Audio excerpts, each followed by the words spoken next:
Heartline, kung saan pinapakinggan ang iyong nararamdaman.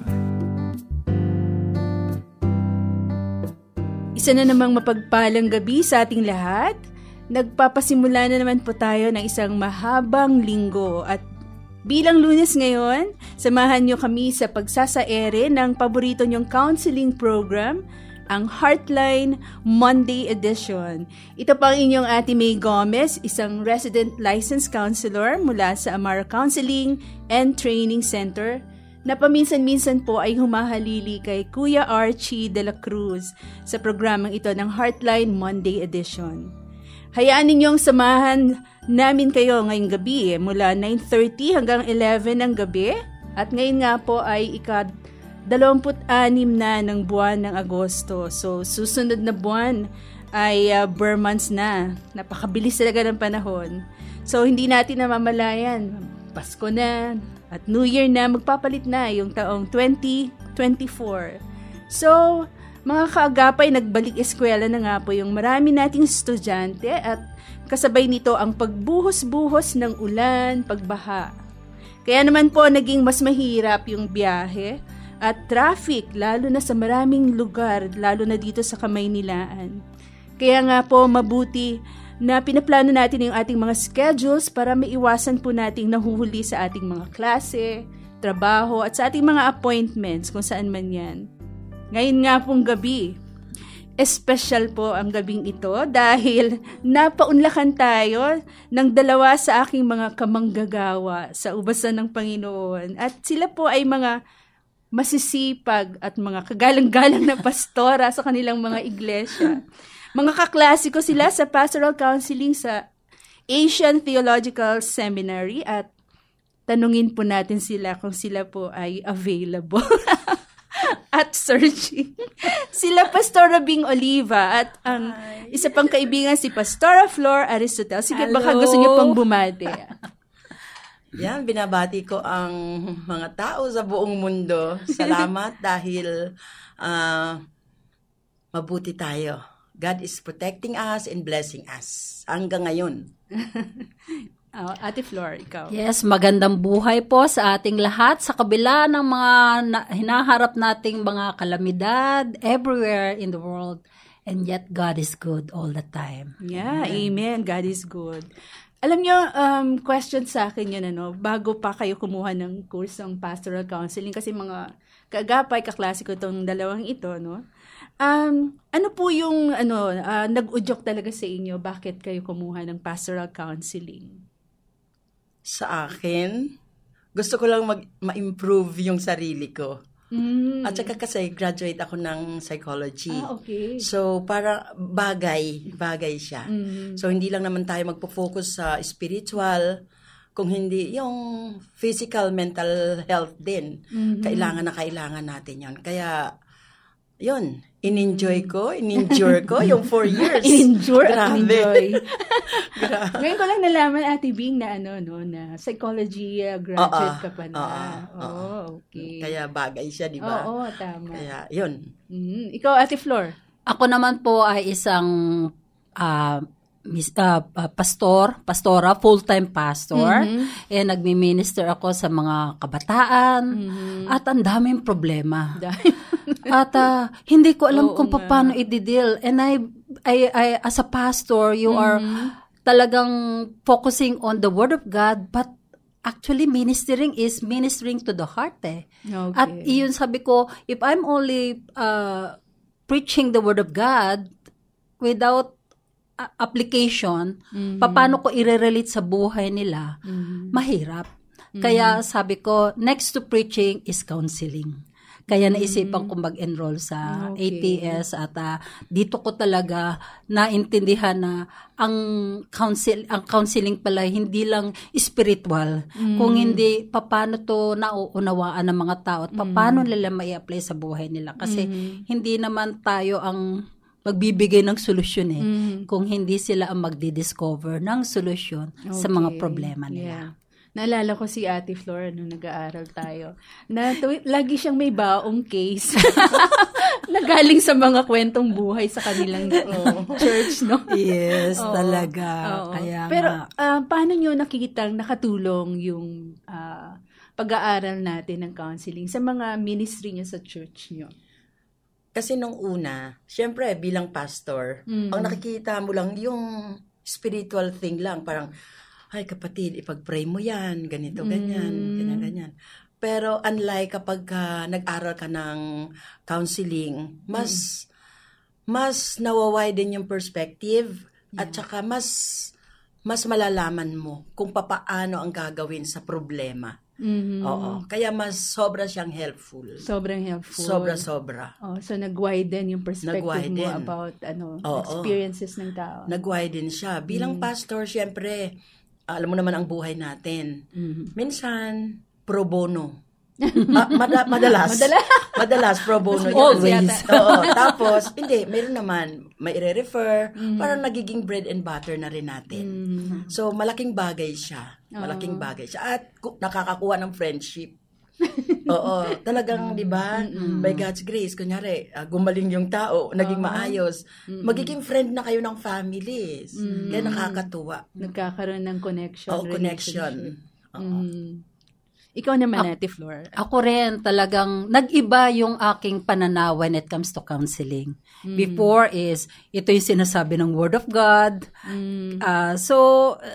For me, parang nagiging legalistic na ako sa ganong idea. But when I study counseling, no, it's about them.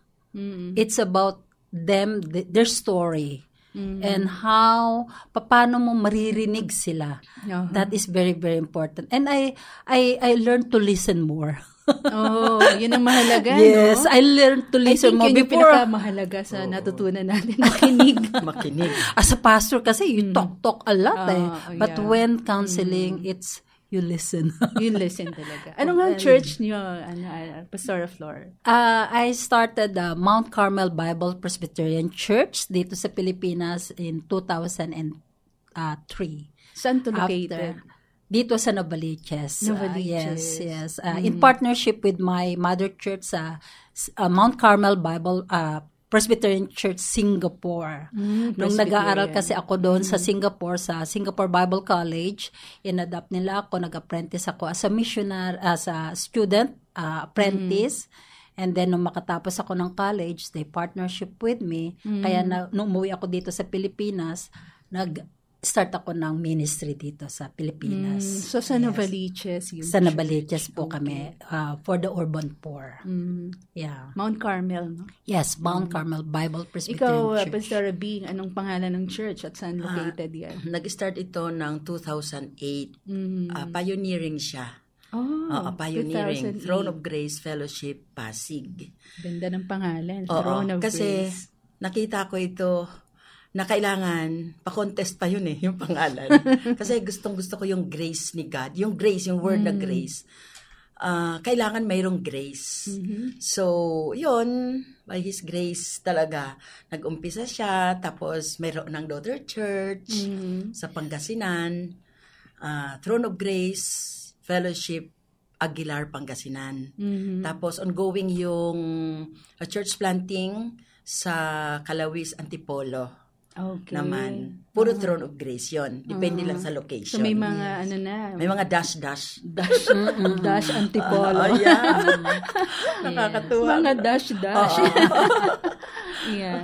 So, nung naging pastora kayo, nakita niyo ba na parang may limitation ba ang isang babae na mag-handle ng isang church? Kasi I believe both of you, wala kayong pastor na lalaki o meron ba? Sa akin, I realized that nung at least 10 years ago, nung nang lumalaki na itong mga bata na tinuturuan. Okay. And then, nakita ko na yung needs na, ito yung mga needs ng boys. And then, soon, nagkakaroon na ng mga relationship, nagkakaroon na ng mga family, which I realized na hindi ako makarelate. because of my situation as a single pastor. So, kaya talagang we've been praying na magkaroon kami ng pastor, male pastor, na talagang makaka-minister to the whole family. I see. Yes. So, nung nakita mo yon, nagkaroon na kayo ng male pastor? Ganun Yes, ba? nagkaroon po kami ng male pastor. Alright. Kayo, Ate Bing? Sa akin naman, na-realize ko na kailangan ko ng lalaki. Kailangan ko ng maraming problema. May mga married couple na may problema. Siyempre, sabi ko, kailangan ko pala sana ng asawa. Ganon. Inisip ko yun. Sabi ko, kailangan ko pala sana kasi kailangan sa ministry. Pero kasi hindi ko kasi talaga hindi ko ma-feel. Or dahil wala akong maliligaw. Hindi ko ma-feel. Sa'yo ba walang nanliligaw? Hindi ko ma-feel na may katabi akong lalaki. Siyempre parang sa kaisipan ko, paano na to? Pero may paraan. Kasi yung mga yung mga leaders mo pwede naman. So, nung hindi kailangan asawang lalaki. Oo, hindi naman. Okay naman. Okay lang pala siya kasi yung mga leaders mo, yung core leaders mo, i-train para to handle yung marital problems. So, yun yung advantage na kailangan mag-train ka talaga ng counselor na within your core leaders, sa mga leaders, kasi makakatulong sila. Makakatulong sila sa ganong situation. Kasi siyempre, feel natin na kung ano yung problema nila, pero mas maganda kung may lalaki. Mas maganda. Pero dahil nga wala tayong mga asawa, no choice na tayo. So may magagawa naman tayo. Mag-train tayo ng mga leaders ng church. Talaga bang no choice? Ang tagal nila Ang tagal nila. Sige lang. Wait upon the Lord. Wait na Pero masasabi niyo ba na dahil sa ministry ay hindi kayo nakapag-asawa? Sa akin, hindi. Hindi naman. Hindi ko alam. Hindi. Kasi muntik na ako muntik na ako. Wow. So, hindi ko alam hanggang ngayon. Hindi ko alam. Ikaw, Ate Flor? Ako, masasabi ko na twice na akong runaway bride. Maraming kwentuhan to. Kaya lang, nung nag-propose na itong aking boyfriend, talagang mahal na mahal ko siya. Pero wala akong peace of mind. And I seek myself and I seek God. Lord, bakit ganito nararamdaman ko? Mahal ko siya, pero bakit wala akong peace of mind? By the way, he's an American. Foreigner. Yeah, when I was working in Hong Kong before. I see. So I pray about it and I pray about it. Wala talaga akong peace of mind. And then I keep trying na talaga. Hindi, ito gusto ko. Struggle ako talaga with my desire and God's will. Alam ko may calling ako. And it's been 12 years I've been running away. So, sa calling na yon. So, but at the end of it, sabi ko, Lord, let your will be done sa buhay ko. At yun nga, na-realize ko na I have a calling. And so, I need to let go of Him. Masakit, pero this time na sa buhay ko ngayon, wala akong regret. Walang regret. Wala akong regret. Napakaganda, dahil no? ang sarap ng buhay. It's not, well, lagi na lang na we say, not my will, but your will be done, Tsaka, yung sinasabi nila, you complete me. Parang complete naman Oo. Wala namang kulang. Oo, ganon. Pero hindi mo naman sa akin, hindi ko sinusuppress or whatever, na parang, hindi, kasi mag-ano talaga ako sa ministry. Hindi, lalo na ngayon, tumatanda na ako. May high blood na. So, hindi ako makabiyahe mag-isa. Tapos sabi nila, oo, baka kailangan mo na ng asawa. Oo, sana, pero sana yung malakas siya. Bakit? Kasi yung magdadala ng bag ko. Mag-travel. Oo, ganun. Pero wala namang kulang. Wala namang kulang. Nakakatuwa naman ang mga pastora na ito. Happy. I think yung being a pastor, siguro ito yung gift na binigay sa amin ni Lord. And di ba, not everyone. Oo naman. can marry. No, in my case, I'm satisfied being a single, but I have a daughter. I have adopted You have daughter. adopted a Yes, daughter. and God bless me with that. Yeah. Si Hannah, tama? Si Hannah, yes. She's now 7 years old. Oh, diba? 7 years old na pala siya. No? Opo, Bilis. blessing talaga kay Lord. Alright. Ang sarap ng kwentuhan, ano? O, sige po. Sana ay nakaantabay lang kayo, no, sa mga katanungan ng mga listeners natin ngayong gabi. Once again, ako po yung Ate May Gomez, kasama po si Pastora Bing Oliva at si Pastora Flor Aristotel ngayong gabi dito sa Heartline Monday edition. Hatid sa inyo ay isa't kalahating oras ng usapang puso at counseling. Yan. So napapakinggan po via online streaming ng febc.ph at sa atin pong mga cellphone app, FEBC PH Stream, kung saang panig man ng mundo ay maaari nyo kaming pakinggan. So, shout out po sa mga kasama natin sa production, si Reggie Villena, ang ating RTV team, Wenmark Balitukan, mga broadcast engineers at mga nasa Bukawe transmitter site. So, para po sa inyong mga counseling concerns, no, wag po kayong mag-atubili, magbigay lang ng mensahe sa ating FB page. Yan po ay 702 DZAS-Radio TV. At pwede rin mag-message sa mga numbers na ito. Sa Globe users po, ang number ay 0916-296-6620.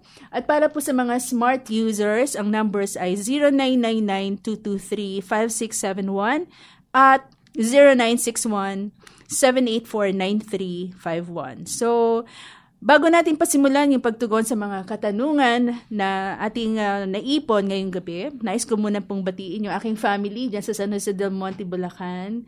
Hello, Daddy Dan. Yung aking mga anak, si Dustin, si Dayan, si Dominic, si Don, si Dre, at si Dale. Yung mga manugang ko, si Hazel at si Jai, at yung aking dalawang apo, si Dylan at saka si Chuck. And of course, I would like to greet advance happy birthday sa aking pang-apat na anak, si Engineer Don, sa August 31. Ayan. And of course, batiin ko na rin yung aking pastor dyan sa Pleasant Hill, Bulacan, sa PCEC, si Pastor Kevin at yung kanyang wife, si Pastor Shine Caburnay, yung mga leaders, si Brother June, Pastora Edith, Ben Evangelista at si Sister Digna Evangelista. And of course, yung mga taga Muzon Christian Alliance Church sa pangunguna ni Pastor Ted at ng kanyang wife na si Pastora Lani Armamento at yung kanilang anak si Zach. And of course, batiin ko rin yung aking Bible study group, Discovering Jesus, si Kuya Ariel at Ate Lori Ginto, Sister Tita at Kat Ponce, Sister Minda Capisnon, Ana Padula, si Brother Balong Anisete, Sister Georgie Sahorda, Pastor Kevin Cabernay, Sister Nenet, Sister Helen, at of course yung pinakahuling addition sa grupo, si Sister Shirley Elo. Ayan. Sige, bigyan ko ng alangan naman, ako lang, no? Sige, anyone na gusto niyo batiin or i-announce, Pastor Bing? Ayan. Shout out sa pamilya ko. Hi, mga kapatid. Andito na ako ngayon sa studio. Ayan. Maging sa mga church members, Throne of Grace Pasig, sa Aguilar, at maging sa Kalawis. Shout out, salamat sa mga kapartner ko sa ministry. Hindi tayo aabot sa ganito kung wala kayo. Kaya God bless you more. Ayun. Tuloy-tuloy lang tayo hanggang sa pagdating ng Panginoon. Amen. Yes. Si Ate Flor. Ako rin, shout out din ako sa family ko, kay Dete Cora, pagaling ka, tsaka sa mga pamangkin ko nag-aalaga sa kanilang mami, kay Dete, pagaling ka Dete, I'm praying for you.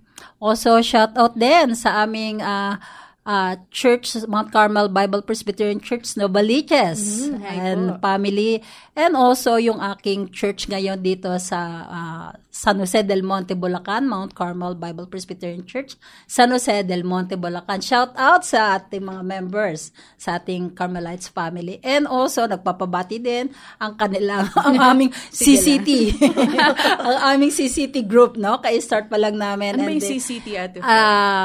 Community Christian transformation in partnership with them. At napakaganda ng kanilang ginagawa sa aming komunidad sa pagtulong sa mga members, no? So, shout out po mga leaders. Maraming pong salamat at sabi nyo, makikinig kayo. So, ganun din sa aking church sa Mount Carmel Bible Presbyterian Church, Singapore. Nagpapasalamat po ako dahil nakasama ko kayo. Marami pong salamat at napakaganda ng ako visit dyan sa Singapore. Ayan. Si Hannah, di mo ba? And of course, my baby Hannah. I love you, Hannah. Andito Thank na si Mama. you. Hi, baby. Love you so much. Aral ka mabuti. Ayan. Yes. Okay. Sige, mamaya po, no, baka may maalala pa kayo, madagdag kayong babatiin or i-announce, baka may mga events, no, mamaya bago tayo magwakas. Magkakaroon pa tayo ng another moment for greetings. Sige. Yes. So, siguro po, pasimulan na nating basahin, no, yung mga questions na meron tayo, no, from the listeners. Totohanan na ito. Alright. Una pong question mula sa ating kaagapay. Ako po ay 48. Nabiyuda po ako noong September 2023. So, last year lang, no? At naiwanan ng 2 adult na anak. Ako po ay ipinalit sa namatay kong asawang pastor. Okay. So, siya yung pastor's wife. Siya na ngayon ang pastor. Pinalit siya. Tinanggap ko na lang po dahil ako ang pinili ng mga elders at leaders. Ngayon po, nahihirapan ako dahil di po lahat ay napapasunod ko at di rin naman ako aral sa Bible School. First year college lang po ang natapos ko. Minsan po, gusto ko nang mag-quit. Payuhan niyo po ako. Ayan. Sige. Sino pong gustong maunang tumugon? Pastor Bean. Usually, ganun talaga ang nangyayari. Maraming, pag may namatay na pastor, yung lalaki, ang humahalili yung asawang babae. Hindi ko alam kung kalakaran na yon or what. Oo. Dito sa case niya, ang naisip ko lang rito, pwede naman kasing magpa-train. Pwede siyang mag-aral. Pero, mas nag-focus ako sa napofocus ako dyan sa, called ba siya? Oh. Tinawag ba siya? Kasi doon sabi nga nila, at the end of the day, sobrang mahirap ang pagpapastor. Hindi siya madali. Yeah. Ano siya kahit tulog ka, magpapalayas ka ng mga demonyo, pupunta ka sa ganito. May deliverance. May deliverance. At kung ano pang problema, walang pambili ng, gamot. Ng panglagnat man lang ng bata. Walang makain. Sasabihin sa'yo ng miyembro mo. So, hindi mo matatagalan yon kung hindi ka talaga called. Sa paniniwala ko. Kung hindi ka tinawag ng Panginoon, mahihirapan ka. Pero mag-struggle ka talaga. May struggle naman talaga sa pagiging pastor. Pero may babalikan ka kasing verse Lord, you did not choose me, but I chose you and ordained you that you should go and bear fruit, and that fruit should abide. Whatever you ask the Father in my name, I will give it to you. So sa akin yun. John 15:16. Ang maipapayo ko lang sa'yo, mahal kong pastora, kailangan narinig mo ang Panginoon na tinawag ka. Doon lang tayo muna mag-umpisa.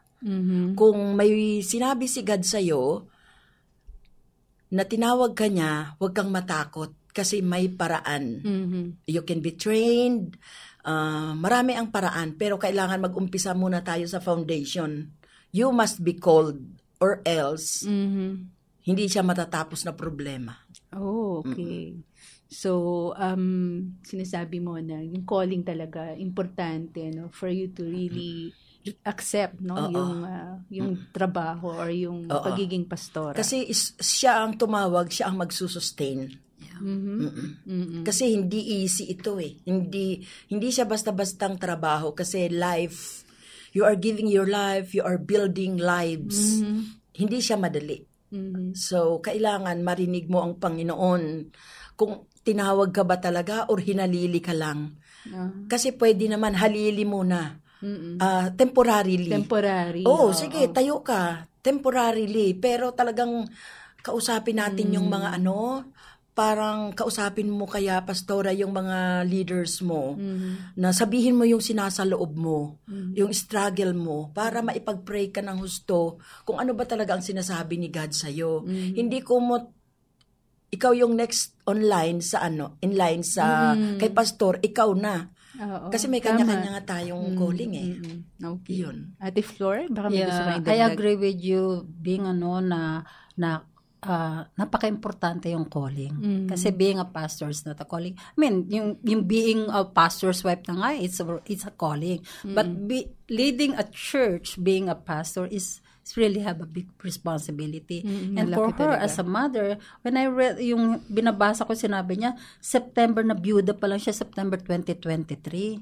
And now is only less than a year. I mean, syempre, I can sense, na-feel ko yung heart niya na nagdurugo pa eh. Nag-grieving pa siya. Okay. No? Totoo yan. Medyo fresh pa. Oo. So, I think she needs to attend to her needs muna. Yung kanyang grieving. That's another perspective. Opo. Yung grieving muna. Kasi somehow dito, tapos sinabi niya, tinanggap ko na lang po.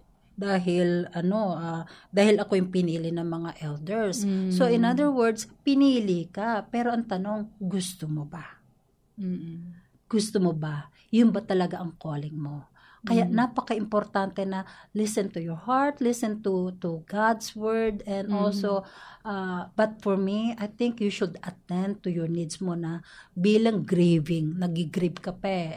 And I think you yourself, kailangan mo rin na mag-go through the counseling para matulungan ka sa iyong grieving. Okay. And then, before you attend the needs of others, kaya ka nahihirapan dito sa sitwasyon na to.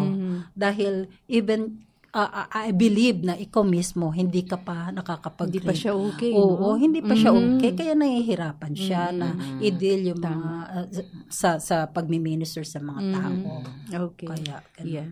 Tapos nakita niya tuloy yung sarili niya na, first year college lang ako. Yung inadequacy. No? Oo, inadequacy.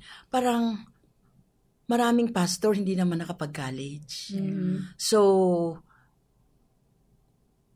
kailangan, maganda yung sinabi ni Pastora kailangan talaga attend to your need muna, tapos pakinggan mo, one-on-one kayo ni Lord.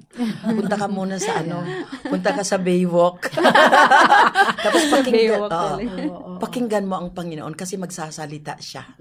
Tapos kahit na i-appoint ka ng leaders, unless si God ang nag-appoint sa'yo, huwag kang papayag. Yes. Okay. Parang tingin ko dito na itulak talaga siya. Oo. Parang, kinawayan. Sabi, kinawayan. Tinatawag siya, kinawayan lang. Yeah, and definitely, malaking responsibility. It has to be, the person has to be okay, no? Kung sinasabi nga ni Pastor Flor na grieving pa. Mahirap yon for her, no? And question ko lang, additional question siguro. Importante ba na masaya ka dun sa ginagawa mo? Kasi siya parang may struggle na hindi niya napapasunod at yun nga, mayroon siyang feeling na hindi siya dahil na siya ay inadequate. Dahil hindi siya aral sa seminary or Bible school. So yung may ganun. So probably these are things na parang hindi siya nag-e-enjoy dahil may mga ganitong problema or kaisipan. Dapat ba masaya ka kahit na kung calling mo, dapat ba expected masaya ka kahit nahihirapan ka or hindi naman? Kahit na malungkot ka. Hindi kasi puro saya Okay. Pero yung rito, hindi niya napapasunod kasi nga siya gulong-gulo rin siya sa sarili niya Hindi niya alam. Wala pa siya, hindi pa siya nakaapak sa lupa So, nakahang pa siya. Yun. Kaya hindi niya mapapasunod kasi hindi niya nga alam kung anong gagawin niya. So, ang ganda naman nun kasi nakita niya. Nakita niya na, hindi ko napapasunod. Ano ang gagawin ko? So, kailangan tumayo ka muna. Tumayo ka muna. Pwedeng magsabi ng no. Yeah. Oo, pwedeng magsabi. Boundaries, Yeah. Well, ang nakita ko din, is that baka yung mga tao sanay sa lalaking leader, biglang eto siya babae. I don't know, probably that's also possible. kaya hindi niya napapasunod, or iba yung personality nung or leadership style ng asawang lalaki, no? May gusto kayong dagdag? But also syempre somehow, ang question na, bakit hindi sumusunod ang mga members? The question is, kasali ba ang mga congregation na nagdesisyon na pinili siya as a pastor? Kung walang participation ang mga congregation noon, na inappoint lang siya because of the leaders. So, siguro napaka-importante na pakinggan niya rin yung mga members. Di ba usually pagka namimili tayo ng mga leaders, binoboto yan. Hindi ba? May votation. Oo. So, pero naawa lang ako sa kanya kasi para kumbaga sa siya yung sumalo ng lahat. No choice. No? Sumalo ng lahat bilang as a mother, no? As a mother sa mga adult niya, tapos byuda, nag-grieving pa, and then the ministry. Sorry, naawa press ka muna. Wala kaya silang na-train, or anything happens sa pastor, ito yung papalit, no? Not necessarily the wife, no? Yes. Sana may ganun. Pero ganun yung kalakaran madalas. Marami na. Mga namatay na mga pastor, yung asawa nila ang sumasalo. Okay. Anyway, marami pa tayong katanungan. Sige po, punta tayo dun sa pangalawang question. No? Ako po ay isa ring pastora. Okay. Walang asawa. Ang iglesia po ay may humigit kumulang na 70 regular na miyembro, 70. Karamihan ay kabataan at estudyante. Mahihirap po ang mga miyembro, kaya minsan ang 4,000 kong love gift di na ibibigay. Minsan, apunado pa. Sa grasya at habag ng Diyos, nakatayo na ng 5 taon ang church. May maipapayo po ba kayong tulong pinansyal sa maliliit na church katulad ng sa amin? Meron pong vision at planong ministries, nalilimitahan lang minsan sa kakapusan sa pera. Salamat po sa tugon. Yun. Yan si friend. Friend, go ahead. Parang ako lang to ngayon, Hindi, parang ako lang to ngayon, no? Parang kaya pala ito sagutin ni Pastora Flor. So, ikaw yata to, hindi ba ikaw? Naku, big time yan. Big time ba yan? Well, unang-una, sabi nga doon, when we obey God sa pagsunod sa calling ng Panginoon, we believe na God will provide. But of course, syempre may pangangailangan ka rin. And you mentioned dito na hindi natutugunan yung pangangailangan mo. Kung siguro kung meron, suggestion ko lang, syempre kung maliit lang ang church natin, we should not expect. We should not expect. So, ikaw ang gumawa ng kaparaanan, tulungan mo yung sarili mo, na baka meron ka namang kakayahang magbenta, na para sa sarili mo, o other resources mo na pwede mo maging skillful. Yes, be skillful, na para mapunan yung mga pangangailangan niya. And since talaga naman siya, hopefully na matugunan yung kanyang mga pangangailangan. And then, secondly, yung sinasabi mong mahirap ang mga miyembro, ito yung binigay sa'yo ni Lord, no? Ang isipin mo na lang, paano mo matutulungan ang mga members? Katulad ng mission ko ngayon dito sa church namin sa San Jose del Monte, Bulacan. 5 years sana, 5 years na rin. Then I realized, sabi ko, if you want to help people, you need to holistic ang pagtulong sa kanila. Holistic. And I always tell them na holistic. No, hindi ka lang physical, but also you have to empower your mental, your emotional, your social and spiritual. But don't forget, magkaroon ka ng wisdom when it comes to paano ka mabubuhay. I mean, of course, sabihin na we cannot live by bread alone. But of course, paano mo mabubuhay din yung family mo.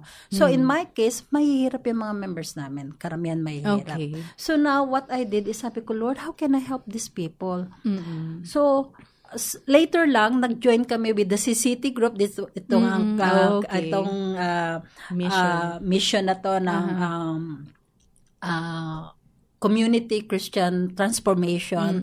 And with them, noon kukunti lang yung pumupunta ng mga kababaihan o mga parents doon sa church. Ngayon, nagjo-join na sila. Yung mga kapitbahay namin, nahihila namin using this CCT. Of course, sino ba naman hindi ma-attract doon sa pera, no? But behind that is that CCT will help them with the finances. Papautangin sila ng pangnegosyo for negosyo or kaya pagpaaral sa tutulungan sila kung ano man yung gusto nilang gamitin sa pera for their improvement and empowerment. So, but in that case, doon naman nila tinuturuan din namin sila sa Word of God and also through that nagkakabuo kami ng mga fellowship and also the community na kung saan naririnig na nila ang salita ng Panginoon. They also natutulungan din sila sa kanilang na-empower sila na mag-save at saka magnegosyo. Okay. So through that nabubuhayan sila ng loob. So I believe, sabi ko, hindi sabi ko, meron akong sinasabi, hindi mo kasalanan na ipinanganak kang mahirap. But kasalanan mo kung mamatay ka pa rin mahirap dahil wala kang ginawa sa buhay mo. So ngayon, God has give us wisdom and so gamitin natin yun. And through the church, CCT, and with the community, ma-empower ang bawat parents. Not only that, pati yung kanilang mga anak ngayon na-inspired at nagkakaroon ng purpose yung buhay nila. So, hindi, and not only that, one thing na sabi ko nga, katulad dito mga kabataan, yung unang church na inanohan ko, na in-establish ko, talagang nag-start ako sa mga bata, ng mga taga-squatter kids to. Pero na-realize ko, sabi ko, nakakapagod tumulong. Parang walang katapusan yung pagtulong. Nakakapagod talaga. Ikaw na naglilinis, nagluluto, nag-ano. Para bang I feel na yung timba, laging butas. And not only, so pagod ka na physically, and then mentally. So I said, no, it cannot be. So, nagkaroon ako ng concept na, no, I teach them how to fish so they will fish by themselves. And that is through our trips. Transforming Rocks into Precious Stone Scholarship Program. Wow, ang ganda naman ng pangalan, Trips. Yes, transforming rocks into precious stones. Wow. And with that scholarship program na ginawa namin, alam nyo, we have about more than 50 students na ang nakagraduate, and they are most of them are professional and they have a good career na. So I believe na we just choose, ang ginawa namin, just choose one na eligible sa isang family. And tulungan lang siya, at once makatapos siya ang tutulong sa family niya and also become part of the church. And sila ngayon, alam mo, kahit na umalis na ako sa Navaliches, itong mga receiver namin ng trips, they are now professional, mga managers na iba. Okay. They are now the leaders of the church. Kaya kahit wala kaming pastor ngayon, sila ang nagrarun ng church. At mga giver na itong mga Yes, at mga givers na. Experience nila. Umikot na. So, kaya talagang, sana ma-inspired ka dun sa amin. Very inspiring naman yes, talaga. Sa mga kabataan, yan ang i-groom mo. Talagang may pag-asa sa mga kabataan. And ma-empower them and also the parents. Yeah. So, meron laging way, no? Yes. You just have to trust na God will provide. Kaya lang, hindi naman tayo very passive na hihintayin natin yung provision. We have to do something, no? Yes. Would you like to add more? Una, dalawang area. Tungkol sa iyo, Pastora, at tungkol sa miyembro mo. Ako, nakipag-usap ako talaga sa Lord. Lord, may problema ka ba? Sa akin. May problema ba tayo? Kasi noon, usong-uso ang C2. Nag-i-start ako 2008. Usong-uso, boom na boom ang C2. Gustong-gusto ko. Wala akong pambili. Ang lungkot. After C2 yan. lang hindi mo mabili. C2 lang, hindi ko mabili. Totoo yan. I've been to tribal missions for 13 years. 13. 13. Ang tagal ko ron, namundok ako sa Benguet. Pagdating ko rito sa Maynila, ang pakiusap ko sa Panginoon, pag inassign niyo po ako sa Maynila, pagyamanin mo ako. Kasi ayaw kong maging, lahat kasi sasakay, ganon. So, ang ginagawa ko noon, yun, sabi ko, Lord, usap tayo. Sabihin mo kung may problema ako para maayos ko. Kasi pambili ng sito, wala ako. Pupunta kami sa church kasi nag-church planting. Pupunta kami ng church ng gabi, magpi-prayer meeting kami. Wala rin kaming pamasahe. Wala akong pamasahe. So, ginagawa ko, nagsusot ako ng jogging pants. Para, naka-jogging pants, naka-jogging attire. Para, kasi sikat ako doon sa community. Sabi, ay, Mama Bing, sakay na. Siyempre, magbabayad ko. Wala akong pambayad eh. Sabi ko, kailangan pumayat. Pero ang totoo nun, wala akong pamasahe. Balikan yun. Kawawa yung mga apo ko, maliliit pa yun. Maliliit pa sila. Sabi ko, jogging attire. Alam na ng mga bata na wala kaming pamasahe. Pero hindi matatapos lang sa ganun na lagi kang walang pamasahe. Kasi pagdadaanan lang siya talaga. Okay. Naranasan mo na walang pamasahe, pero nandun ka pa rin sa simbahan. So may paraan. Lalo na ngayon, usong-uso ang online selling. Oo nga. Baka naman gifted ka, pastora. Baka magaling kang gumawa ng hikaw. Baka magaling kang gumawa ng pabango. Kung ano-ano na. Dishwashing liquid at kung ano-ano pa man dyan, no? Pwede kasi siyang gawin. So, hindi nakakahiya kung magbenta-benta tayo sa panahon ngayon. Or, baka pwede ka naman mag-challenge ng mga kaibigan mo na mag-minister. Then, punta naman tayo sa church members. Halos parehas kami, kaya vibes kami kaya friendship kami ni Pastora Flor eh. Kasi yung mga ginagawa niya, ginagawa ko rin. Nag-umpisa rin kami sa mga batang, yung may nakasukbit dito ng mga stick. Bakit yung may stick? Barbecue stick. Kasi pag hindi, kunyari pila-pila, no? Kasi ang usapan namin, ang dami naming kids, mga 200. Wow. Dami. Factory dun eh, ng baby. Sa Pasig ng yan, bata. no? Oo, sa Pasig. Gagawin nila, may sukbit sila ritong armas. Pag naunahan sila sa pila, pak! O kaya, ganun. At saka uso rin doon, hawakan ang iuuntog sa pader. Ganun. Ganun. So, nakabantay kaming lahat. Sabi ko sa isip ko, hindi pwedeng ganito. Kasi, sobrang kukunting champurado or juice, magpapatayan. Talagang nagsasakitan. So, kailangan mabago ang buhay. Hindi pwedeng hindi mabago ang buhay nila. So, nag-umpisa kami sa medyo mayroon doon sa loob. Sa loob ng church, yung medyo nakakaraos. Nag-usap-usap kami. Baka pwedeng hindi ka na lang mag-soft drinks. Baka pwedeng hindi ka na lang mag-soft drinks. Yung 20 pesos na pambili mo ng merienda, akin na lang. Sabi ko, akin na lang. Kasi, sa public school, during that time, kumuha kasi ako ng 15 units ng education. So, naranasan ko ang magturo sa classroom, nakapila ang mga bata. Habang nakapila ang mga bata, Marjorie, tatawagin. Ano ang bibilhin mo? Isang stick isang ganito. Kawawa yung mga walang baon. Kawawa ang mga walang baon kasi tatabi sila. Hindi sila pwedeng umupo. Tatabi sila dyan muna. Tapos, yung mga meron, sasabihin, kunin mo muna ito. Ma'am, wala na akong pera. Sige, utangin mo na lang. Kasi kung alam ng teacher na medyo may kaya. Ganon. It really breaks my heart na parang kawawa yung mga walang baon. Kawawa rin yung may baon. So, nag-focus kami sa scholarship. Scholarship na tag sa 10 piso. During that time, uso noon yung bilog-bilog na may parang sa gitna. Marami akong ipon nun. Dadaan muna kasi harapan lang ng school namin yung tinitirang ko. Pag dadaan sila, pupunta sila doon. May 10 piso sila. Wag lang silang mabuli. Kaya ang tawag namin, 10 piso anti-bully. Pero dahil nakita ng congregation na nag-umpisa na ako, nagbigay na sila ng 20 pesos. So namili kami ng mga estudyante na talagang super in need. Pero one in a family lang. Kahit na 6 silang uma-attend, isa lang sa kanila. So, hanggang ngayon, meron pa ninyo ilan na, 16 years na. Marami na napag-graduate. At sila na rin ang gumagastos. At nakakatuwa siya. So, hindi tayo mag-i-stick doon na walang-wala. Kasi we need to empower them.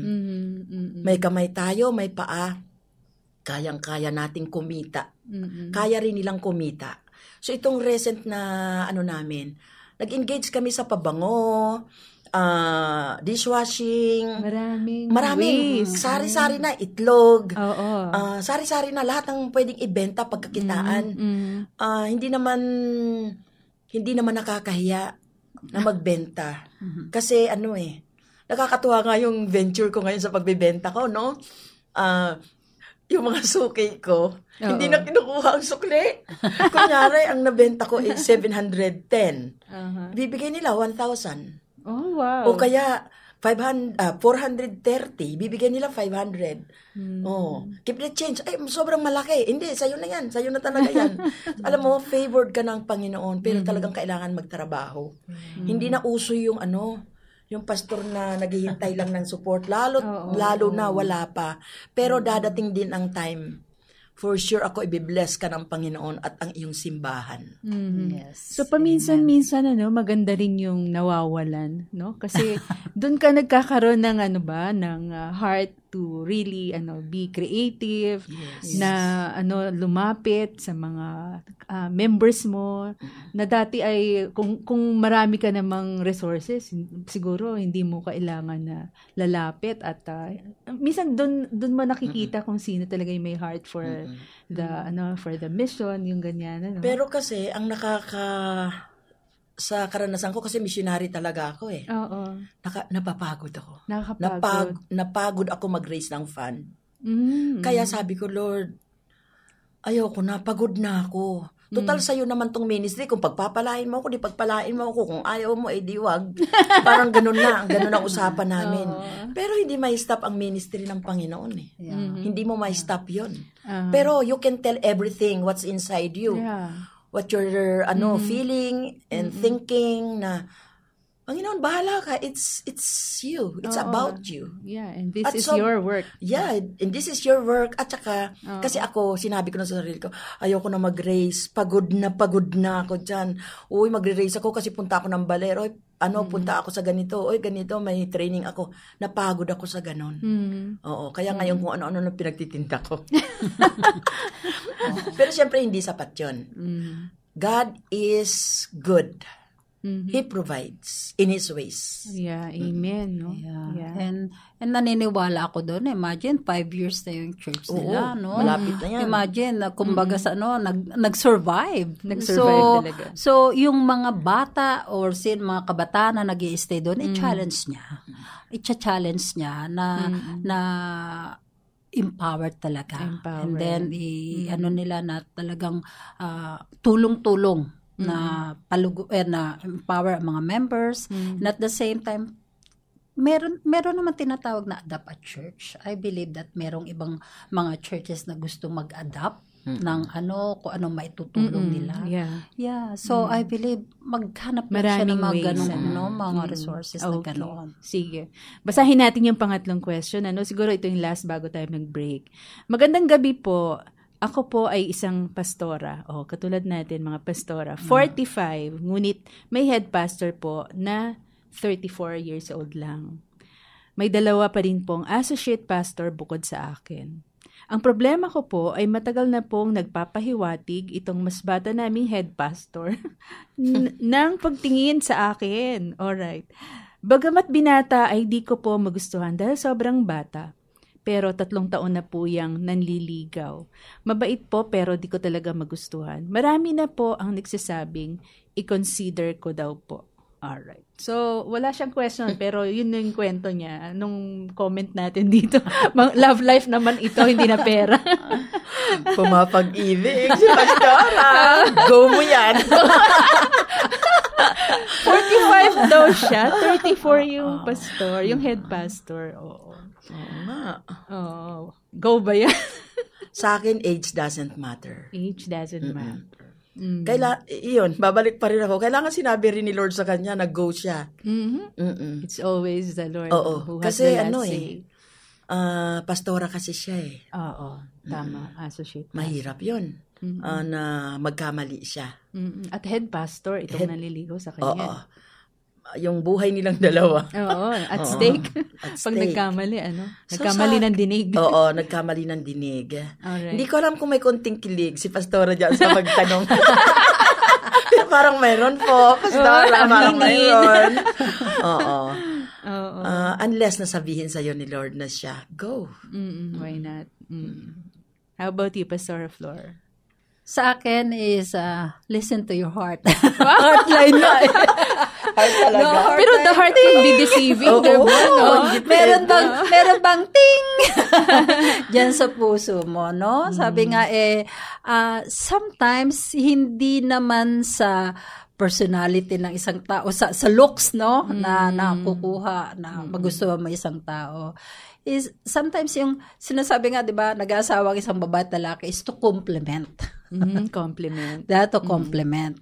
Ako noon sabi ko, Lord, kako, kung bibigyan mo man ako mapapangasawa, gusto ko buy one take two. Ano yun?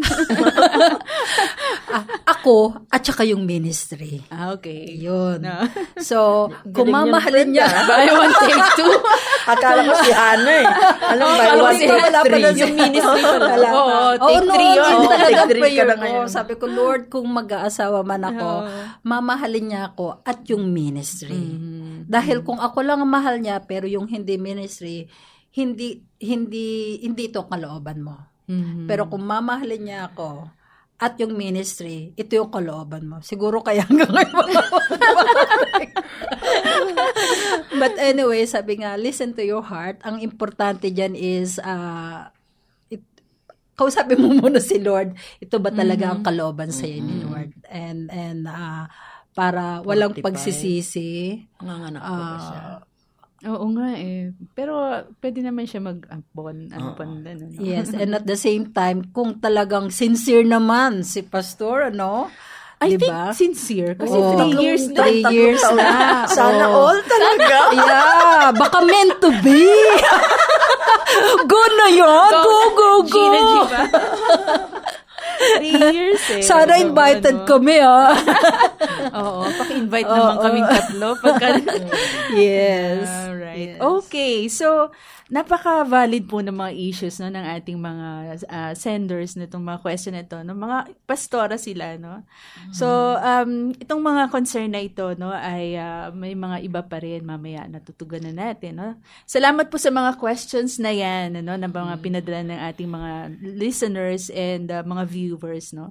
And I'm sure po na somehow doon sa amin pong pagtugon sa mga suliranin na yun na pinadala ninyo, ay nakarelate po yung iba, no? At natuto din, at nagkaroon din ng siguro na ginhawaan yung iba dahil somehow ay nakarelate sila dun sa mga questions at sa mga katugunan ng ating mga bisitang pastora ngayon. So, antabayanan po ninyo ang ilang pang mga katanungan at pipilitin nating tugunan mamaya. But for the meantime po, gusto ko ring i-promote yung aming counseling center, yung Amara Counseling and Training Center. Yung aming pong number for any inquiries, any needs for counseling at mga seminars and trainings, do call us.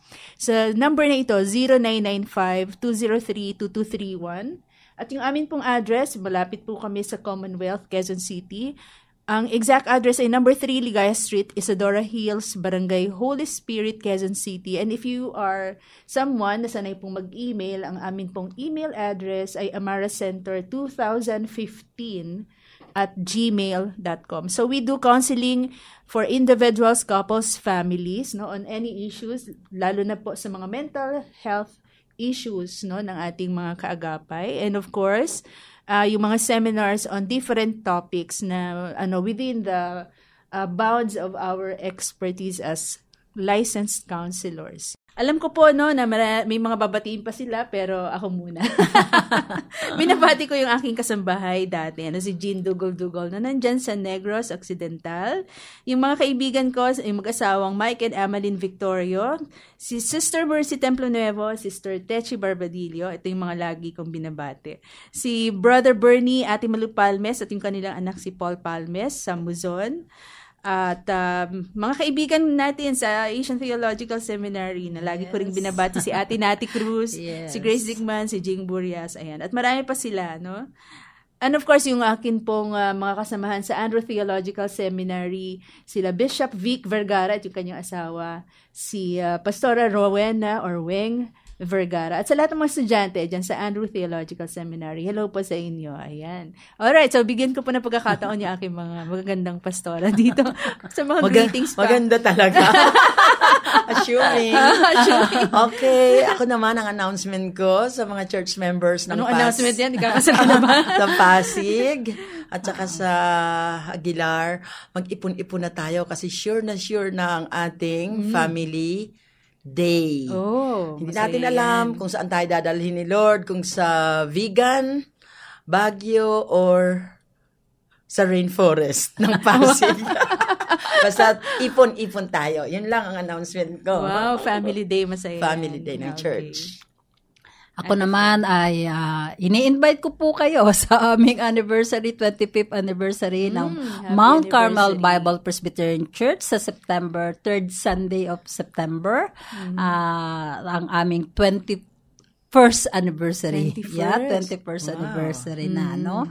Blessing from the Lord. And also, yung aming mga bisita, we have partners from Singapore na pupunta. So, thank you for the Pastor Peter, Deacon Kimping, yung mga BOT, Elder Allen, yung aming BOT, and also yung aking mga faithful mga members dyan sa church. Si Risa, thank you anak sa iyong talagang faithful na paglilingkod sa Panginoon, at lahat si Lota, lahat ng mga leaders dyan. And of course, yung aking mga members sa San Jose del Monte, Bulacan. Shout out po kay Nanay Nemia, kay Rina, kay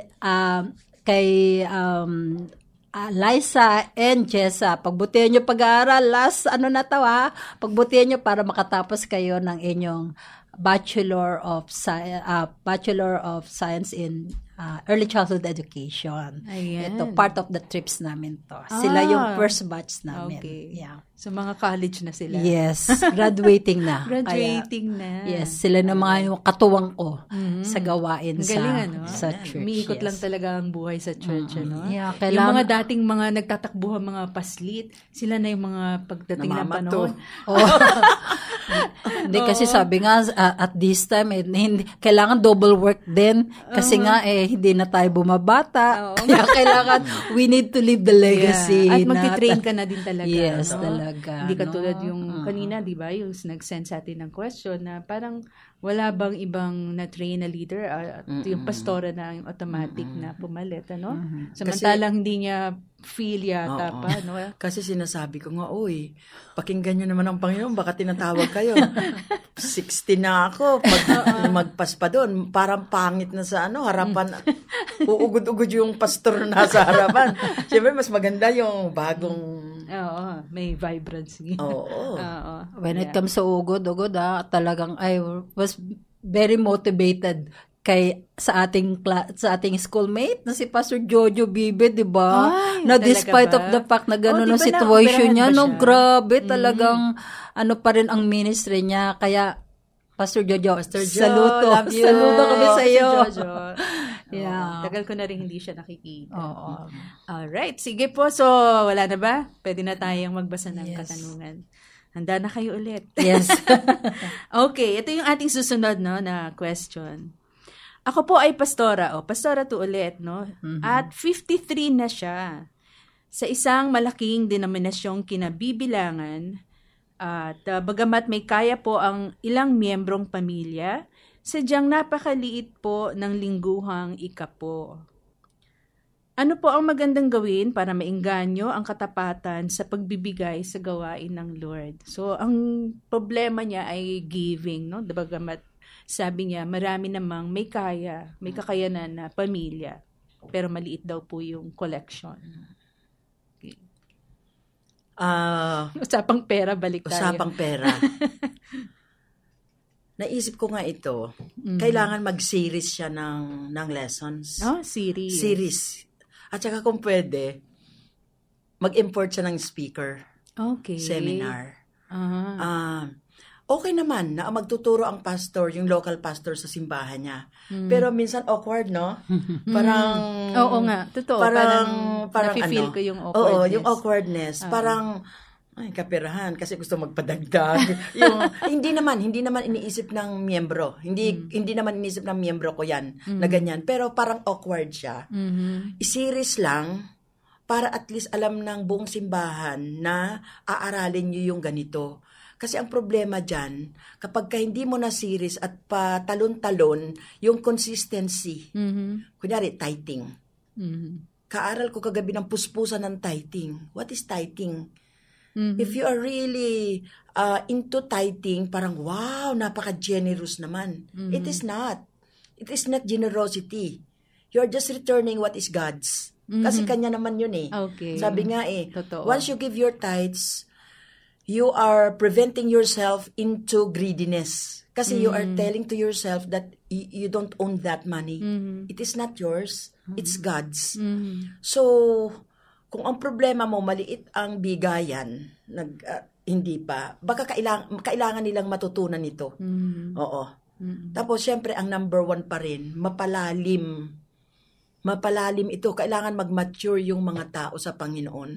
Kung makita lang nila yung Philippians 2, na sinasabi kahit na Diyos si Jesus, bumaba siya sa lupa, nagpakumbaba. So, pag lumalim ang isang tao, isang Kristiyano sa Panginoon, wala siyang choice kung hindi ang magbigay. Kailangan mag-mature siya spiritually at susunod na lang ang lahat ng bagay. Pero, Pastora, isasuggest ko po sa inyo, mag-series kayo ng giving. Okay. Para hindi ka mapagbintangan na sinisingle out mo. Bakit ganyan kakunti-kunti? Oo. So, ang ginagawa namin ngayon sa church, dahil ganun din ang case namin maliit ang simbahan, hindi naman lahat professional, nasa urban poor kami, pero dahil sa biyaya ng Panginoon, nagsigraduate na yung mga scholars natin dati, at least may mga tithing na, ginawa namin pie. Paano yung pie? Pie. Kunyari, itong area na to, itong isang pie na to sa kids, sa worship, ganon. Para mas maganda, makita mo talaga kung ano ang takbo ng pera, kailangan transparent sa miyembro. Oo, kailangan ipakita mo doon. Para at least nakikita nila, baka iniisip ng iba, kay pastor lang naman napupunta yan. O kaya, ang yaman-yaman ng simbahan natin. Ganon. So, kailangan makita ng pinakamaliit na miyembro natin kung saan napupunta yung collection. Oo, appropriation yata ang tawag doon. Appropriation na, ito, para sa pastoral care, 2%. Ito para sa ganito, may percentage, which is, parang lumaki yung tithing namin. Oh, wow. Oo. Na-bless. Pero, before that, kailangan mapalali mo talaga, Pastora, sa spiritually ang members mo.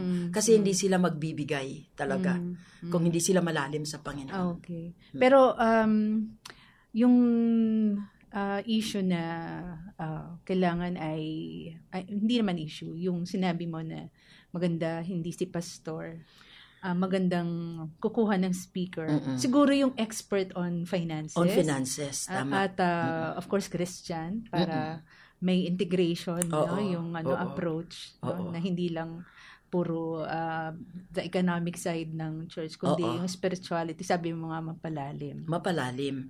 Pero ayan, kagaya ng sinabi mo, parang awkward minsan sa akin, pero sinabi ko na rin yun sa church. Bakit tayo kukuha ng speaker, may bayad pa? Oo, tama. May bayad pa.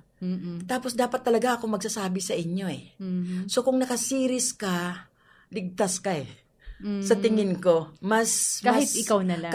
Kahit ikaw na mismo, pero naka-series lang, para hindi siya nagtalon-talon. Kunyari, yung pangungutang, madidiskusyon. Ano pa? At least makikita ng miyembro na naka-series ka. May plano yung about finance. Kasi baka mamaya yung miyembro mo, lahat ng hulugan kinuha na. So, problema siyang malaki. Kaya pagdating ng tithing, walang-wala. At saka baka hindi nila alam kung saan napupunta yung mga kaperahan na yun. Okay. At yung sabi mo rin na series, mga ilang series kaya yan? Isang taon ba yan? Hindi. Mga 6. Mga 6. 6 na linggo. Malaking, malaking paano kaya kung hindi a-attend yung mga may kaya?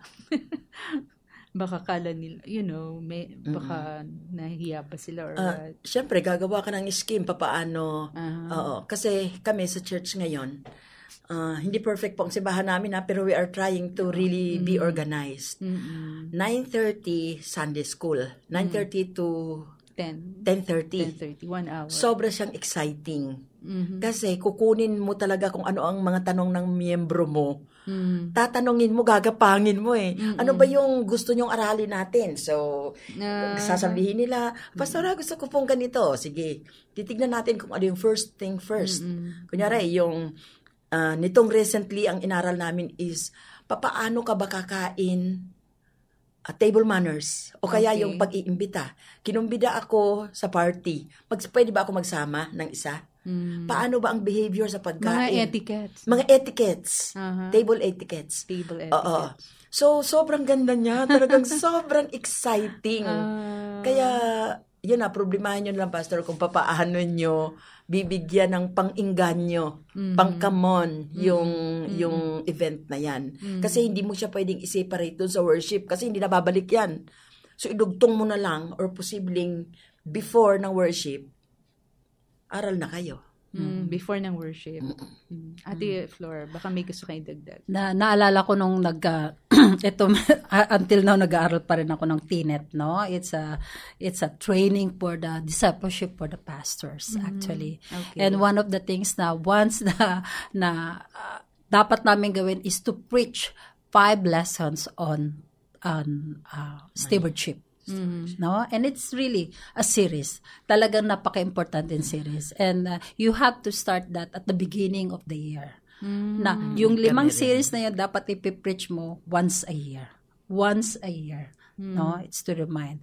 And then after the series, after the each merong commitment na card na pipil upan yung mga members, no? So parang pledge ba? Okay. Pero sabi nga it's para challenge them na in response to what they heard about the Word of God when it comes to tithings. So yes, I mean it is good na talagang mag-series, and sa akin nga tinatawag ko to stewardship time. One of the church na nung ako yung nasa Hong Kong na challenge talaga ako doon. Ang ginawa nila when it comes to stewardship, yung even us na members nag-participate, ang ginawa nila, the beneficiary goes to the Cebu, yung natin dito sa Cebu. They're helping one of the orphanage doon sa Cebu. Okay. But the church is from Hong Kong, Union Church Hong Kong. So the members are really international. So ako bilang Pilipino, lalo ako na-challenge. The way they do it, every Thanksgiving, instead na mag-alay sila ng lavish food o mag-donate sila ng gano'n, ginagawa nila, share your talents. No? Whatever talents you have, igawin mo yon, ibigay mo sa Lord. So, natuwa ako kasi yung employer ko kasi are Christian. American sila. So, yung sir ko, yung lalaki, si Mr. Long, he is a business person. Okay. He owned a company. So, he was doing a consultant. Then, yung babae naman, she's very sporty, no? She likes to play tennis and other sports. So, nagtuturo siya, nagko-coach siya. And then, ako na, yung mga bata ko, mahilig gumawa ng mga arts, mga binding, bookmarks, gano'n. Tapos, tinutulungan natin sila. Tapos, yung isa, yung bunso, bagamat bunso siya, gusto niya mag-contribute. So, gusto niya, tutulungan ko siya gagawa ng mga cookies, gano'n. So, ibebenta niya. Then, ako naman, because I love cooking and baking, nag-offer din ako na, yes, may mga nag-order sa akin na birthday cake, wedding cake, ganon, no, catering. So, all the money, ibibigay mo doon as your pledge, no? By using your talent. So, in other words, wala kang puhunan, mo lang, yung talent sa binigay sa'yo sa Panginoon. So we call it stewardship. Galing. So, and then at the end of it, sabi ko sa'yo, alam mo talagang nabili nila yung property doon sa Cebu, sa orphanage, nakapagpatayo sila ng mga buildings at natulungan nila yung mga orphanage na nakapagpaaral. Sabi ko, kung yung ibang mga tao willing tumulong, ako Pilipino, I'm also willing to help. So, sabi ko, isang way pala yun na to encourage the people. Use their talents. Kung ano man ang, sabi nga, you cannot give what you do not have. Hindi ba? So, kung ano yung meron ka, yun ang ibigay mo kay Lord. Para hindi yung, bakit ba ako magbibigay? Kunti na nga lang yung salary ko. Kunti na nga lang kinikita ko. Magbibigay ko pa kay Lord. So, but one of the way is, ano bang may bibigay mo kay Lord? Sabi nga meron kanta nga, what can we give to the King? What can we give to the Lord? Sabi nga, itong buhay naman natin, hindi naman nating sarili to eh. Yung malakas ka, wala kang sakit, is already a blessing. Kaysa pambibili mo yan ng gamot, papadoktor mo yan, ano? Yeah. So, it's really a blessing. Everything, na kung ma-acknowledge mo yung mga blessings ng Panginoon, it's not about the money. It's about yung blessings na binibigay sa atin ng Panginoon. Yeah. So, kaya yung sa tithing, maganda rin talaga ilalagay na series and then challenge them. Na sabi nga magbibigay sila. And they will give. Ang mga miyembro magbibigay. I think maganda rin na yung nabanggit din ni Pastora Bing na transparency, no? Kasi nga minsan yung mga mga hesitations nanggagaling ba doon sa wondering paano bang saan napupunta. Pero pag naging clear sa kanila yon, baka nga makita nila, kulang nga talaga. Then probably more likely na matututo talaga silang magbigay, no. Yeah. Pero ito yung sinasabi mo, 'di ba, meron namang yung church nila, may kaya yung ibang families. So kaya lang wala pa lang doon yung commitment. And one of the things na wala doon yung commitment at wala doon yung understanding, why should I give? Why should I tithe? Kailangan maturuan talaga.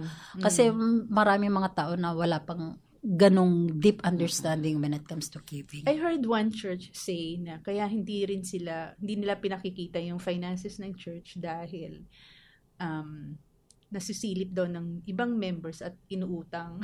Ay, bawal. Siyempre, bawal yan. Oo, hindi na pera. Hindi ako pumapayag na may nagtitinda sa loob ng church ng Avon, ng kung ano-ano, na yung anuhan talaga, yung magbibenta talaga. Kasi, pag hindi na nagkabayaran, hindi na aatin. Oo, totoo yan. Nagiging dahilan siya. Para hindi na sumipot yung isa, no? Or both. And also yung utangan. At saka bawal nga. Oo, totoo. Dapat maging maingat talaga when it comes to borrowing, ganyan, ano? O yung kahit man yung sandali lang, hiram lang, susoli ko pagod. Marami na, napagdaanan natin yun. Marami na tayong lahat. Madami na tayong karanasan dyan. Kaya magbigay na lang. Oo, totoo. Ibigay mo na lang. Kunyari, may nangutang na 1,000, baka pwede ka naman magbigay ng 200. Ito kapatid. Ito, ganyan. Huwag mo nang palitan. Huwag mo nang pautangin kasi babalik Pag papautangin mo, nasasamay loob mo, hindi nagbayad. Unlike kung binigay mo, hindi na pwede na mababalik. Kasi may talagang may miyembro talagang sobrang hirap At wala ka namang magagawa doon. Minsan nga, hindi nga nang hihingi, magbibigay ka na lang Totoo. Yun. Pastora, balik po ako sa'yo. Pagpalain ka ng Panginoon. Bigyan ka ng wisdom sa program kung ano ang gagawin mo. Amen. Pero for sure, magiging maayos yan. Amen. Sige. Yes. Punta tayo dun sa isa pang tanong, no? Hi, Heartline. Ako po ay pastor. Siguro lalaki naman ito. 42, may asawa at may 3 anak na teenagers. Paano po ba mababawasan ang mga alitan ng mga miyembro? Marami pong kaso ng kampihan, siraan, away mag-asawa dahil sa imoralidad at di pagkakasundo, galit sa pagitan ng anak at magulang. Minsan po mabigat i-handle at umuubos ng oras, lalo na po at ang dami pong ibang responsibilidad sa church. Mga ministry, preaching, church planting, discipleship. Paano po ang magandang gawin? Ano talaga to, no? Concern talaga ng mga pastor, no? Yung mga conflict, mga disagreements or misunderstandings sa loob ng church among members. Minsan kasali si pastor. Totoo. So, what do we have to say about this? Ako sinasabi ko, even sa preaching ko, I cannot please every one of you. Hindi lahat matutuwa sa akin. If ever na mayroon kayong if ever na may galit kayo or may ayaw kayo doon sa ginagawa ko, please talk to me directly. Huwag mong ikukwento sa iba, magagalit ako sa'yo. Wow. Sabihin mo sa Straight akin. to the point. Oo, sabihin mo sa akin. Mag-uusap tayo. Yun. Tapos, sabihin nyo sa akin, may mali akong ginawa kasi minsan naman, nakakagawa naman tayo talaga ng pagkakamali. Sa preaching mo, minsan, may nabanggit kang hindi nakakatuwa. So, basta't yun ang pakiusap ko. Talk to me directly. Minsan sa preaching, kala nila pinapatamaan mo sila. Oo. Ano ka, special child? Special ka? Talagang ilang araw ko itong inaral, tapos para lang talaga sa'yo. Para ikaw yung nasa isipan ko. Sa dami niyo, kumbaga. Special child. Ano yun? Special ka talaga. Pinagawa ito ng Lord. 3 araw ko itong binuno. Tapos hindi ka napapansin yun. Oo. Ay, hindi ko alam. Wala naman, parang okay naman kami. Yun. Tapos, sabi niya, di ba, yung ang daming problema. Sa tingin ko, may click-clicks talaga eh. Hindi mo maano yun eh. Kunyari lahat. Sa loob ng church. Sa loob ng simbahan. Pero sa tingin ko, ang care group ang makakasagot dyan. Care group. Care group. Yung small group. Small na bawat isa may small group. Kasi sila ang magdi-discuss mismo. Okay. Magtutulungan sila talaga. Kailangan, mayroon kang core leader na siya yung mag-in-charge dyan. Kunwari, sa mga mag-aasawa. Doon naman sa mga single parent, may mga ganun eh, na kailangan segregated. Sa tingin ko, yan ang magiging solusyon niya. Kasi hindi niya magiging hawak ang lahat-lahat, hindi niya kaya yun. Okay. Oo. Ma-exhaust si pastor. Ma-exhaust siya. Pero kung ibigay niya ito doon sa leader niya, mayroon siyang core, mayroon siyang team leader, may small group leader siya rito, kunyari. Mga auxiliaries. Oo. Hawak niya, 10, 5. Hindi mo na problema yun. Tapos, kunya, magre-report na lang siya na, Pastora, hindi ko kaya. Ganito, grabe ang ganito, ganyan. So, lahat ng yun, package yan. Pastor, package talaga sa simbahan yan. Talagang nandiyan sila sa loob. Given yan. Pero, huwag ka masyadong magpaka-exhaust kasi marami pa po tayong gagawin. So, pili ka na. Tumanda na si pastor. Umano ka, yung gawa ka ng, yung mga small group leaders, sila yung empower mo to empower others also. Talagang tuturuan mo sila ng counseling. Kasi hindi naman po pwedeng hindi naman pwedeng yung ginagawa natin, ay kapatid, black eye na ha, black eye na. Kapatid, bumalik ka doon kasi pinag-isa kayo ng Panginoon. Kailangan ganon. Di ba? Hindi pwede yun. So, kailangan din tayong mga pastors, mag-aral ka sa ATS. I promise. Yes. Sobrang laking tulong talaga niya. So, pag naturuan natin sila kahit basic counseling, sobrang helpful siya. Maganda yung sinabi niya Pastor Bing, na hindi lahat sasaluhin ng pastor. Because talagang, sabi nga niya, ang daming ministries, di ba? May church planting, discipleship, at kung ano-ano pa. No? So, kung pati ito, lahat ay kanya. Intindihin mo. Baka pati yung pamilya niya, napabayaan niya na, di ba? No? May mga anak pa siyang teenagers. At saka ayaw ni God ng ganun eh. Na, gusto niya. Nababurn out ka, no? At saka gusto niya talaga yung may binigyan tayo ng Lord ng forte natin eh. Saan tayo magaling. Okay. So, kailangan i-empower din natin, i-inspire din natin yung miyembro natin. Kasi ang problema ko rin, kung bigla akong na-deads, ano na ang mangyayari sa simbahan? Tama. Lagi kong sinasabi yan. Be ready. Hindi natin alam ang buhay. What if namatay ako? Ano ang gagawin niyo? Sa simbahan, wala na ang maganda niyong pastora. So ano ang gagawin niyo? Wala na ang magandang pastora. Di ba? Hindi siya immortal. Kaya, Pastora Flor, would you like to add? Ako actually talagang medyo ito rin yung aking issue sa church Pero talaga I've been praying to God, Lord, give me wisdom. And I always pointed out mahirap sabi ka the members must understand saan ba nanggagaling yung galit. Yung ugat. Okay. No, kasi yun ang kailangan malaman Malaman ko ano yung pinag-uugatan, saan ba nagsisimula, paano ba anong nangyayari, no? And then kasi at at the end of it, bigla na lang sasabog yan, tapos tayo ang magugulantang, So, dapat alamin muna kung saan nagsimula, ano ang pinagsimulan. Okay. No? So, napaka-importante nun. Kasi minsan yung iba talagang gumagawa lang ng issue is because may mga issue sila from the past. At sometimes, yun talaga yung dapat mong matuklasan. And being a pastor, hindi may mga gifts tayo di ba? At saka discerning. Kung hindi niya yun gifts, ask help. No? Okay. Pwede siya mag-seek help na baka may mga counselor siyang kilala, baka naman pwede niyo akong tulungan, ganon. And he must learn to have the boundary. No? Kaya sinasabi niya, maano talaga siya. Mauupos siya. Mapapagod siya. Kasi sabi nga kung ang ginagamot mo lang yung pang-ibabaw. Alright. At hindi yung ilalim. Kahit anong gawin mo, may sugat pa pala may sa loob. May sugat pa rin sa loob. No? So, kaya kailangan if he can ask help, mga professional or mga kaibigan niya, mga counselor, he too, baka sometimes siya may issue din siya. Kaya nga, minsan kasama si pastor sa at nagtitrigger yun, hindi ba? Kaya minsan kaya importante rin talaga na alam mo yung source talaga, yung source. Let's say, if it is a woman's problem, let the woman handle it. No, if the man's problem, mga tatay, pwede niyang i-handle, mga kabataan, try somebody na mga leader na mag-handle sa kanila, ganoon, para hindi siya talaga mapagod. And the other thing also na yung matutunan niya rin na self-care. Okay. Self-care din, self-care na, at saka yung boundary, napaka-importante ang part boundary. Ng self-caring yan. Ang boundary. And good boundary. Yes. Don't say yes to everything. Tsaka yung hindi nga, yun nga, pag may problema sa church. Ako, one of the things na talagang paano ko rin dinidil kasi ang hirap din. Na kahit counselan mo na minsan yung may problema, ayaw mag-listen sa'yo.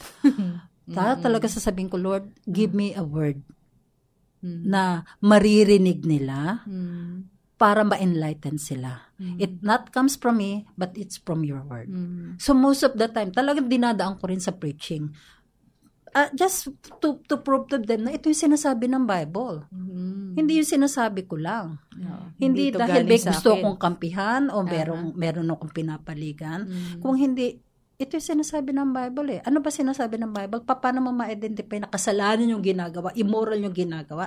Ito yung sinasabi ng Bible. Ito ang kasalanan. Sinasabi sa Bible yan. Final authority.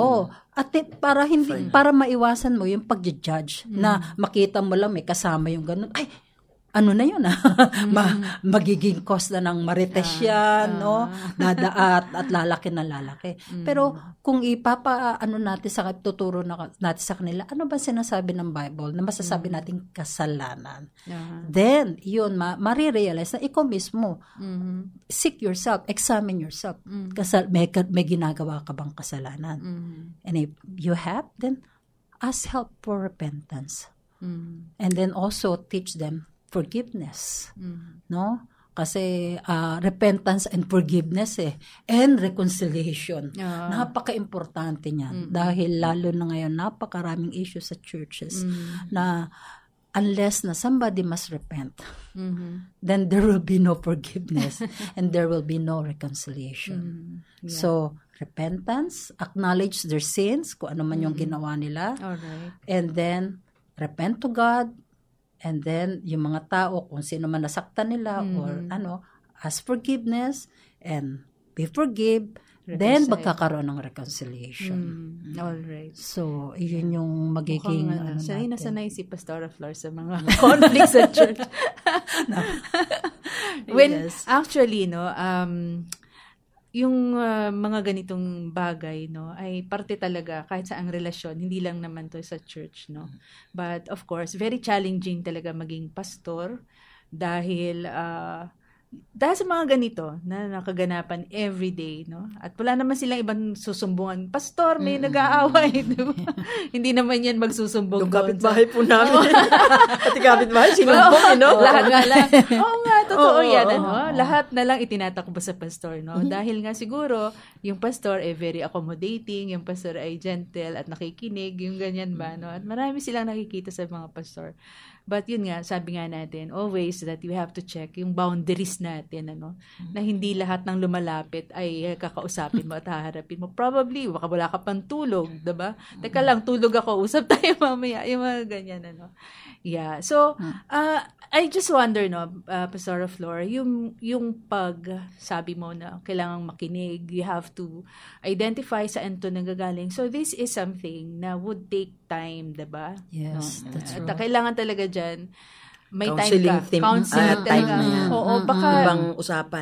ibang usapan, I'm not sure kasi hindi siguro lahat ng pastor would have the leisure of time to give that to the member in need, So siguro bukod sa pastor, baka may titrain siya siguro na counseling team or whatever, yung pastoral team niya. Nakakatakot kasi minsan sa church, yung parang in-appoint lang na maging mag-counsel. Oh, yeah. Iba kasi. Ibang totoo. iba. Kunyari nga, pinanchimbag na. Pinauuwi pa ng bahay. Ay, oo. Hindi pwede yun. Totoo yan. Oo, May danger, Oo, yung danger, di ba? Oo. Hindi pwede. Hindi. Kunyari, may isang stake case. ang buhay. May isang case. Oo. Nagsasama, pero yung babae gusto mag-serve sa Panginoon. So, gusto nung leader ikasal. Teka muna. Nakialam ako. Sabi ko, teka, wait ha. Yung lalaki ba gusto magpakasal? Sabi niya, ewan. Ano ba trabaho ng lalaki? Wala. Teka muna. Maraming pastor ngayon hindi nagkakasal nang walang trabaho ang lalaki. Kasi bukas makalawa maghihiwalay din sila. Oo. No? Oo. So alam mo yun. yun. Ang dahilan, Oo. Sa problema natin, tungkol dyan sa problemang yan, I think the pastor should really be trained. Oo. Kasi ibang level Ibang level. Ang kinatatakot ko lang, baka magkamali. Kunyari ka, pinauwi, ikinasal dahil gustong mag-serve. Paano naman? Wala nang kayo makain. Kasi marami ngayon, Pastor, baka pwede po kayo magkasal. Unang tanong ng mga pastors ngayon, si kuya ba may trabaho? Ano ang trabaho niya? Parang sa isip ko, tinatanong na pala yun ngayon. Dati walang ganon.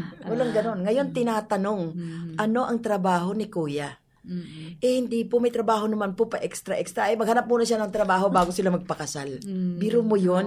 Samantalang nung araw, kasal na yan. Kasi andyan na yan Ngayon, hindi yan ina-advise. Kasi mas lalong malaking problema.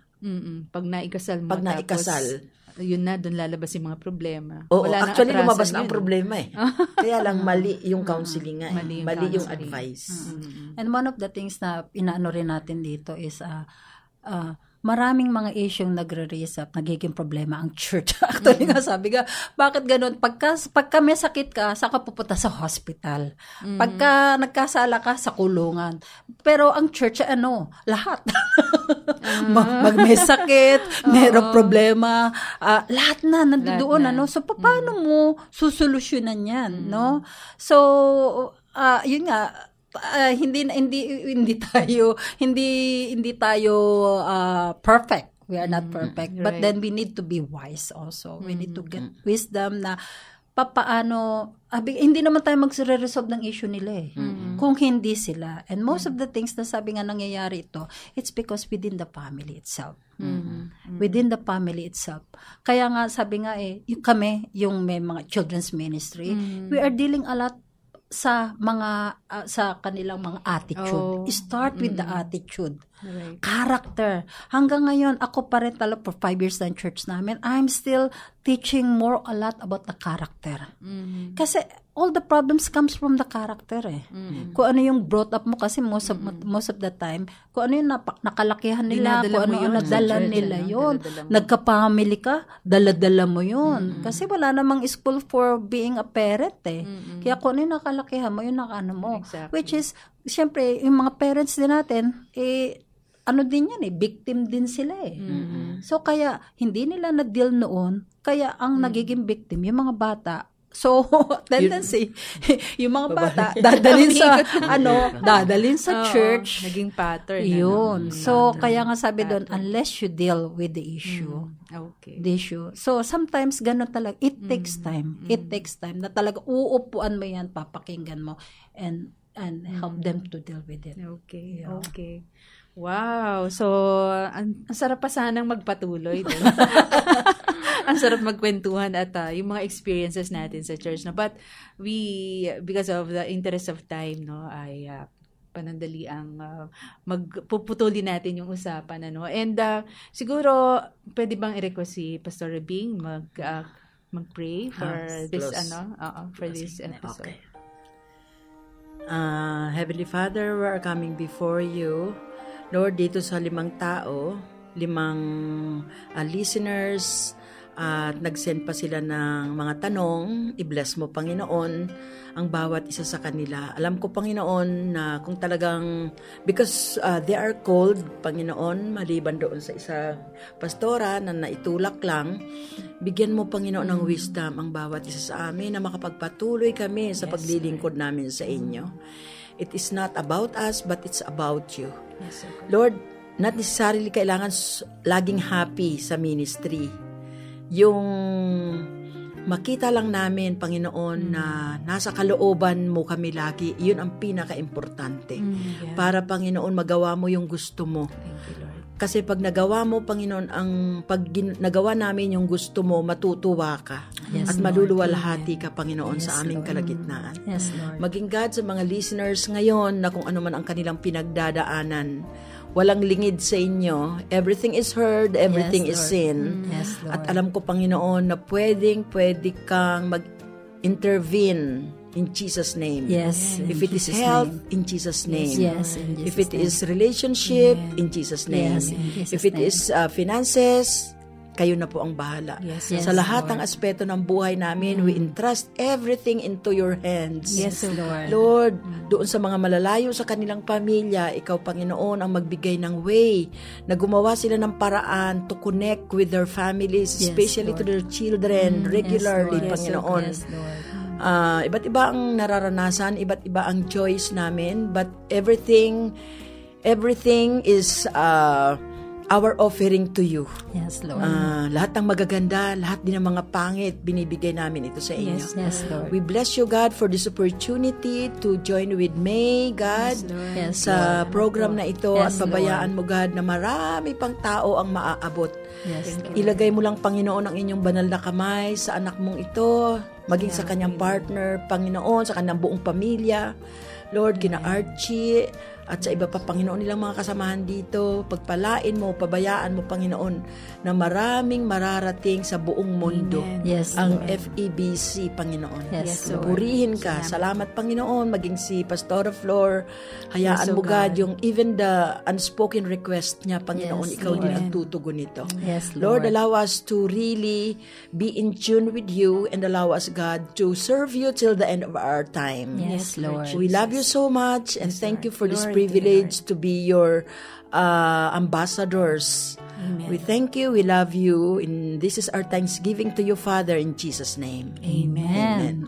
So shout out po sa mga kasama natin sa production ulit, si Reggie Villena, ang ating RTV team, si Wen Mark Balatukan, mga broadcast engineers at mga nasa Bukawe transmitter site. Once again, sa mga counseling concerns, magbigay lang ng mensahe sa ating FB page, 702 DZAS-Radio TV, at pwede ring mag-message sa mga numbers na ito, 0916-296-6620 for Globe users, at para naman po sa mga smart users, 0999-223-5671 at 0961-784-9351. And also, we would like to make mention yung ating pong need na mapalitan ng bagong transmitter, ang FEBC Company, ang Far East Broadcasting Company Philippines.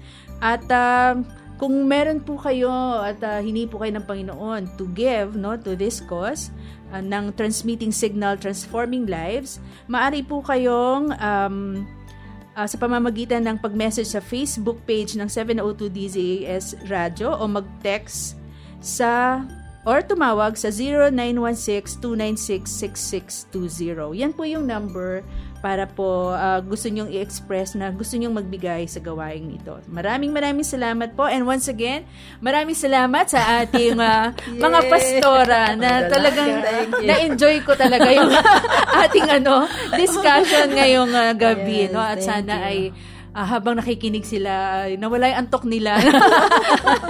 Sabi nila siguro, parang yun yung aking issue. Concern.